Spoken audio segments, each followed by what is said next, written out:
Before starting the video, I would like to make a request. Our channel is new and we are looking for subscribers. If you enjoy aviation videos, help us with your subscription and your like so that this video reaches more people and helps us meet our subscriber goal. We count on your support. Subscribe with the button below and become part of our aviation-loving community. The dawn of January 11, 1945 had barely tinged the palm-covered slopes of Mindoro with lilac when Captain William Arthur Shomo awoke before réveillé. He already knew the ritual that preceded each flight, washing his face in the metal basin, adjusting the scarf under the starched collar of his olive-green flight suit, and walking to the operations tent, where an irregularly stretched map on the table indicated the day's targets. Shomo flew in the 82nd Tactical Reconnaissance Squadron belonging to the 71st Group, a unit that mixed photographic cameras with 50 caliber machine guns on the speedy F-6D Mustangs. The previous day, high-level orders had arrived by shortwave: radio fly over northern Luzon, record Japanese positions, and intervene only if the airspace was clear. War, however, rarely obeyed such simple orders. The letter William placed in the Mindoro mail, a few lines to Helen, speaking of small steps that shorten wars, was stamped on a morning when he was still a captain. 3 days later, at the 71st Group Parade, General Ennis Whitehead pinned the major's insignia on his chest to the applause of a muddy battalion, and within weeks sent a recommendation for the Medal of Honor to the War Department. The decoration was delivered on April 3, 1945, on an improvised bamboo terrace in Tinian. While the band played an out-of-tune version of The Stars and Stripes Forever, the newly promoted major maintained the restrained expression of someone who had just received an extra weight on his collar instead of a passport to glory. Upon returning to the United States that summer, Shomo, who before the war had studied embalming and therefore carried the nickname Flying Undertaker, discovered that civilian life seemed narrow to him. The funeral business, a curious paradox. For someone who had flown among flames, no longer held any attraction. He chose to remain in the new Air Force, created in 1947. At the beginning of the Cold War, he commanded interception units in Sioux City and Goose Bay, flying from the P-51 to the F-86 jet, adjusting old propeller reflexes to transonic speed. In June 1955, his 59th Fighter Interceptor Squadron won the Northeast Air Command Rocket Meet, a competition that measured reaction time and firing accuracy against towed targets over the frozen Atlantic. The following decade took him from the plains of Iowa to Thule, Greenland, where armed guards coexisted with polar bears while shell-shaped radars scanned the sky for possible Soviet bombers. Shomo supervised 24-hour runway alerts, but wrote in his diary that the greatest enemy there was the 4-month night, capable of infiltrating the minds of recruits like a silence that buzzes. When the clock struck 30 years in uniform in September 1968, he hung up his flight helmet as a lieutenant colonel and returned to Pennsylvania with Helen and their 2 children, swearing he would never again see dawns from a frozen waiting line. On Sundays, however, he could never resist the smell of Avgas. He became a volunteer consultant at the Latrobe Museum, where he guided mechanics in the restoration of warbirds and, with a teacher's patience, corrected every rivet out of place in old Mustangs. It was there that he examined a fragment of Snook's Fifth, recovered in the 1980s from the coast of Luzon. The F-6D he had piloted on January 11, 1945, had crashed 2 months later when another pilot took it on a mission to attack Japanese depots and never returned. Shomo spent 3 hours in silence before the battered spar, before saying only, "Even aluminum, if it fulfilled its duty, deserves rest." The Jeanette community decided to preserve more than debris. On September 24, 2010, the municipal stadium's field was named Shomo Field, reminding the football team that the local hero had made 7 touchdowns in 10 minutes, only in the air and against armed opponents. A simple ceremony with the school band, veterans in light blue berets, and the major's portrait smiling next to the motto, "Duty, Courage, Humility." In his final years, Shomo accepted invitations to lecture to cadets in Colorado Springs. He preferred to begin by describing the smell of burnt oil, because without smell there is no memory, and ended by asking each student to write a personal letter explaining why they wanted to fly. He said that those who couldn't put it into words shouldn't sit in a cockpit. He recognized, however, that his 1945 feat would never be repeated. Today, air warfare is button and screen. In those days, it was sweat on the glove and smoke in the eyes. He died on June 25, 1990, in a Pittsburgh hospital, after a brief battle with cancer. As the coffin descended to the ground at St. Clair Cemetery, a restored Mustang cut across the sky in a low pass, dropping onto the grass a bouquet of poppies tied with a light blue ribbon, a tribute from former students who flew in the Strategic Air Command. Helen kept the ribbon with the first letter received from Mindoro. Sitting by the gravestone, she told her grandchildren that their grandfather had taught a simple lesson. You don't choose when danger appears, but you can choose what to do when it does. In January 2020, on the 75th anniversary of the battle over Luzon, Air Force historians published a tactical study of the engagement, confirming that Shomo and Paul Lipscomb destroyed 2 bombers and 6 fighters in 11 minutes. 7 confirmed. To the major, 1 to the lieutenant, a number that remains an America's record for individual action in a single armed reconnaissance mission. The report concluded that the key was the courage to reverse the mission when the target appeared, a concept still repeated in leadership manuals. Beyond reports and monuments, the first-person story survives. A 1975 tape in which Shomo describes the Philippine dawn, the diving maneuver, the flash of ignited gasoline. The recording ends with a reporter's question. How would he like to be remembered? He answers with an almost cheerful voice, as someone who did not waste the life given to him, nor the ammunition he carried. A click of the recorder ends the speech, and in that short noise is summarized the interval between the pilot who lived decisive seconds and the man who, afterward, learned to value every minute of peace. Born on May 30, 1918 in New Kensington, Pennsylvania, William grew up in the narrow corridors of a semi-detached house on the hill overlooking the steel chimneys on the banks of the Allegheny. His father, Arthur F. Shomo, had been a metal worker before opening a small barbershop. His mother, Catherine, supported the family with sewing. William learned early to divide his time between primary school and working as a shoeshine boy at the station, where he watched freight trains zigzag toward Pittsburgh. The whistle of the boilers and the smell of coal impregnated in his clothes never fascinated him as much as the day he saw a Waco biplane shake the clouds over the municipal stadium, dropping advertising pamphlets. That short promotional flight was enough to plant the idea that the city's ordinary appearance could be broken from above, where another world waited to be discovered.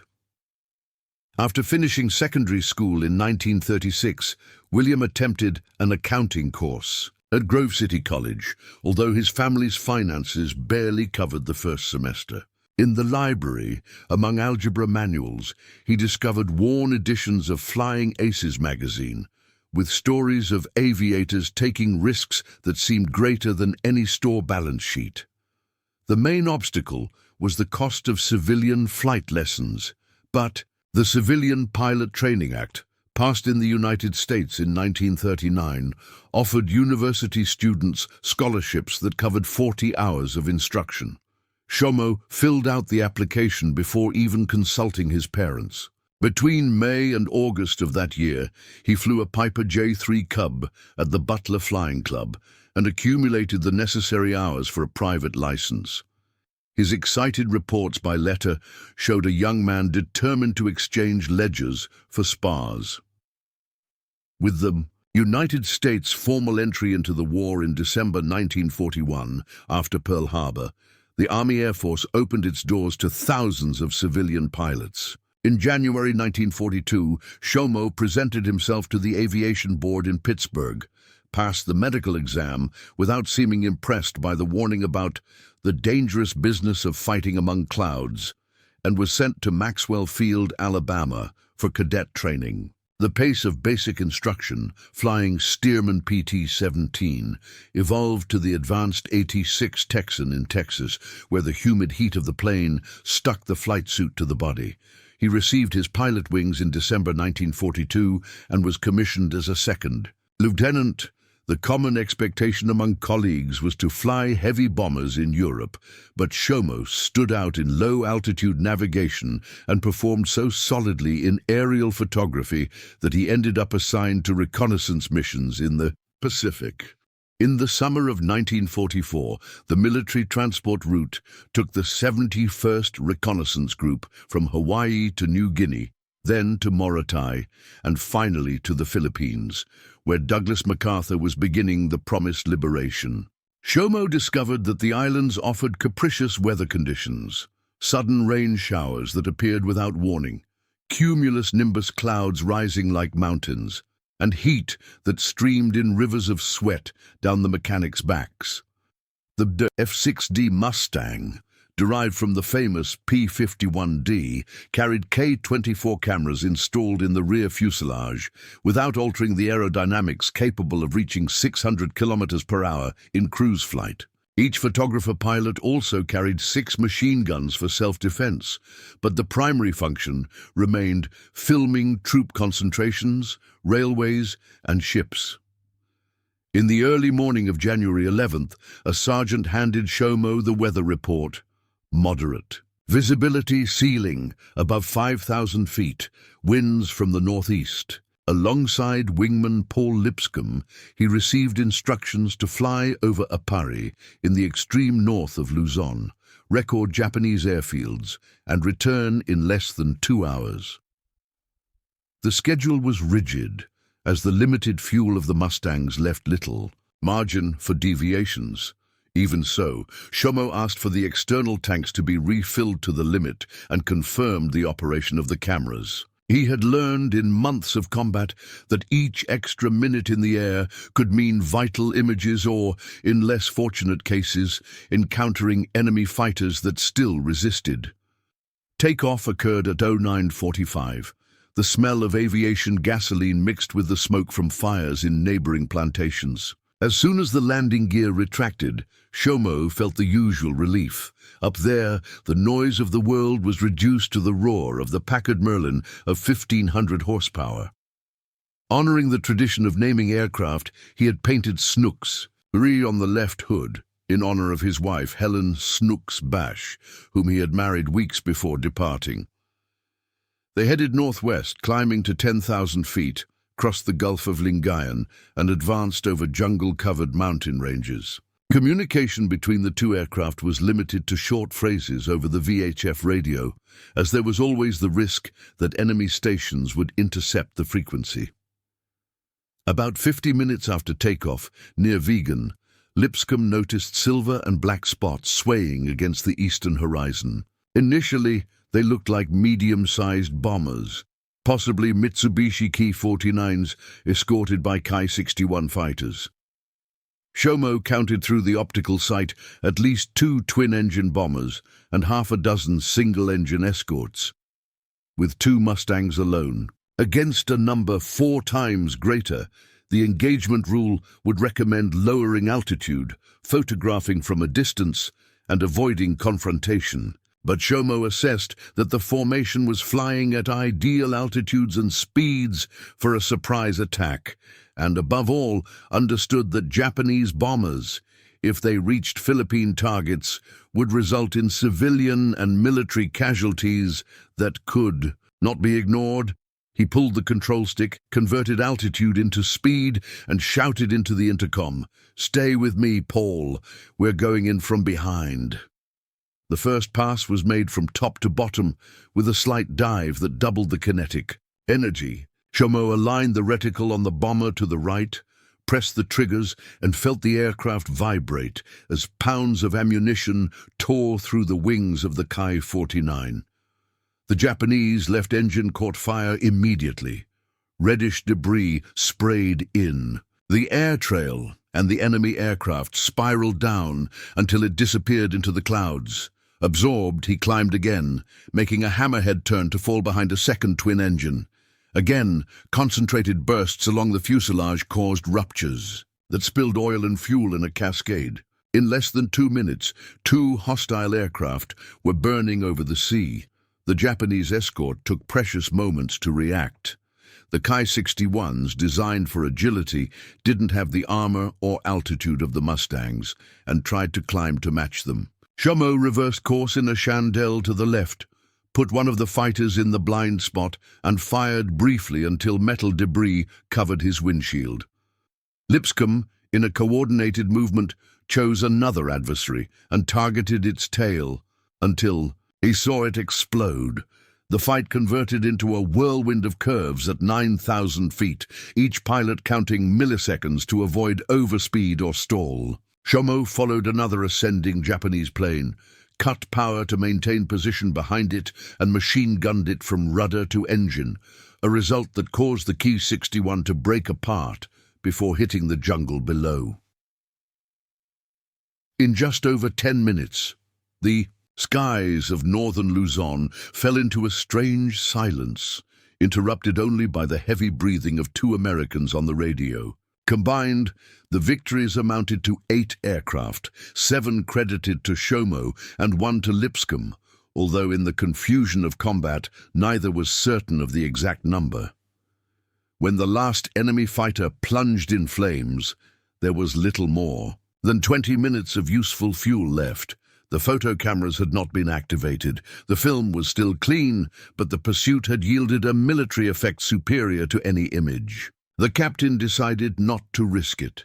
He turned the nose southwest with the engine at economical speed and crossed the Gulf to Mindoro. The final approach to San Jose Airfield happened at 11:30 a.m. As they glided over the coral gravel runway, Filipino soldiers cheered, not yet knowing the exact reason for their euphoria. Shomo parked the Mustang near the operations tent. He jumped from the fuselage, with legs trembling from delayed adrenaline. The intelligence officer requested the report, recorded the destruction claims, and asked both to draw on scratch paper the disposition of the targets. The debriefing was followed by a forced pause for hydration. Only then did Shomo notice that the sleeves of his jacket were spattered with oil leaked from his own panels, courtesy of enemy fragments that had pierced the wing without serious structural damage. Official confirmation of the victories took days. Other crews reported having spotted smoking debris in the exact region described by the pair, and Japanese radio interceptions mentioned severe losses on the Apari-Luzon route. When the definitive count came out, Shomo was credited with 7 individual downings, a rare feat in the Pacific Air War, even more remarkable for having been achieved by a reconnaissance pilot and not by a fighter pilot proper. The chain of command immediately forwarded the recommendation for the Congressional Medal of Honor, something few living people had received until then. On April 6, 1945, at Tinian Airport, General George C. Kenney pinned the sky blue medal to the captain's collar before a formation of 400 men. Kenney declared with a voice projected beyond the parked propellers, "This pilot transformed a routine mission into a decisive blow against the enemy." Shomo, in turn, listened to the ceremony with almost uncomfortable modesty. Since the first day he had dreamed of biplanes over New Kensington. He had aspired to fly, not to be an idol. Upon returning to the United States, he found a nation already aware of the proximity of the war's end. He participated in war bond rallies, posed for photographers in Washington, but requested transfer to instruction of new pilots at Michigan bases. The conflict officially ended in September, and the captain considered leaving military life to study dentistry, a plan that did not advance because the newly created Air Force invited him to remain as a permanent instructor. Re-enlistment came in 1947, followed by gradual promotions to colonel. During the Korean War, he held administrative positions at Nevada bases, supervising the transition training from the P-80 Shooting Star to the F-86 Sabre. Although he requested a combat assignment, the command assessed that the symbolism of the Medal of Honor was more valuable on the ground, motivating newcomers. Even so, Shomo accumulated considerable hours in jets, preserving the dexterity of Mustang times. His marriage to Helen withstood long absences. They raised 2 children, William Jr. and Joan, in successive moves through Arkansas, Arizona, and finally California, where he graduated in administration from the University of Southern California, taking advantage of the force's university program. In 1968, at 50 years old and with more than 4,000 flight hours, Shomo decided to end his military career. The political atmosphere of the 60s, marked by debates about Vietnam, did not seem to him the same environment of national unity he had witnessed in 1942. Retirement offered him time to pilot light civilian aircraft, volunteer at aviation schools and, mainly, to narrate his experience in lectures to young cadets. In these conversations, he avoided glorifying the act of shooting down adversaries. He preferred to emphasize discipline, courage, and the duty to minimize tragedies on the ground. When his son entered the Air Force Academy, Shomo felt a mixture of pride and uneasiness, convinced that each generation would need to build values in its own way. Decades later, the reunion with Paul Lipscomb at a veterans meeting in Dayton brought vivid memories of that morning over Luzon. Seated under the wing of a restored P-51D, the two recalled details that the passage of time had not managed to erase. The acrid smell of gunpowder, the orange flash of an enemy engine in flames, the feeling that 10 minutes can seem like a lifetime. Around them, museum visitors asked for autographs, many without fully comprehending the emotional weight of the accounts. Shomo kept in his pocket a faded photo of Snooks III, now part of a collector's private collection, and said in a low tone that the aircraft had its own personality, demanding mutual respect between man and machine. On June 25, 1990, William Arthur Shomo died in Pittsburgh at 72 years of age after a brief battle with cancer. The funeral took place at Arlington National Cemetery, where the Honor Guard fired a silent salute in his memory. Friends and family placed a miniature Mustang on the coffin, while veterans of the 71st Group lined up for a final handshake. Among the words spoken by the chaplain, the reminder stood out that courage does not always live in the roar of machine guns, but in the decision to take flight when what is at stake is not just one's own life. For many there, the best portrait of Shomo resided not in the count of victories, but in the conviction that each mission, even the most routine, deserved unwavering discipline and a sense of responsibility that extended beyond the clouds. Years later, aviation researchers recovered audio tapes where he described in detail the offensive of January 11th.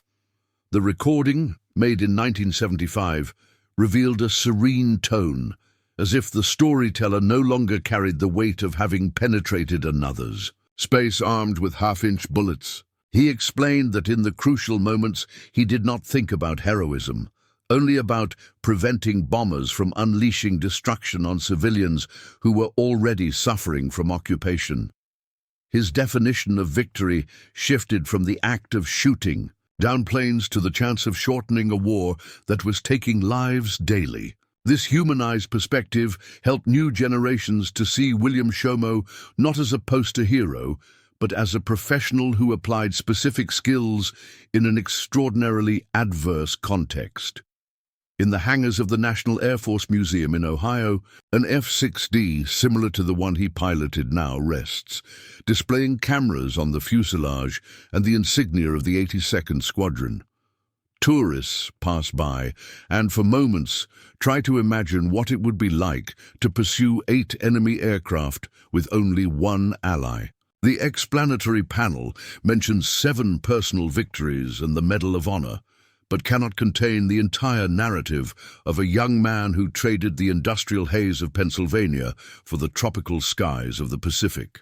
Among metallic reflections of spotlights, Shomo's story reminds us that often the great turning points of conflict happen not in planned battles, but in fortuitous encounters between pilots who dare to choose the less easy course.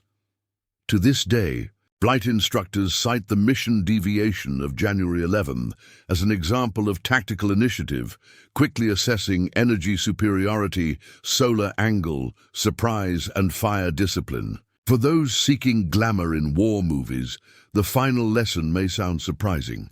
Captain William Arthur Shomo, upon landing his Mustang that Philippine morning, did not celebrate with shouts nor raise a clenched fist. He walked in silence to the intelligence tent, drank water from a canteen, and only after filling out reports sat in the shade of a bamboo grove to write to his wife a brief letter. Today we did what was necessary. I hope that, with small steps, like this war will soon end and we can restart our lives. Simple words that echo decades later as testimony to the serene greatness of a pilot whose greatest victory was keeping his own humanity intact throughout the stormy skies of history.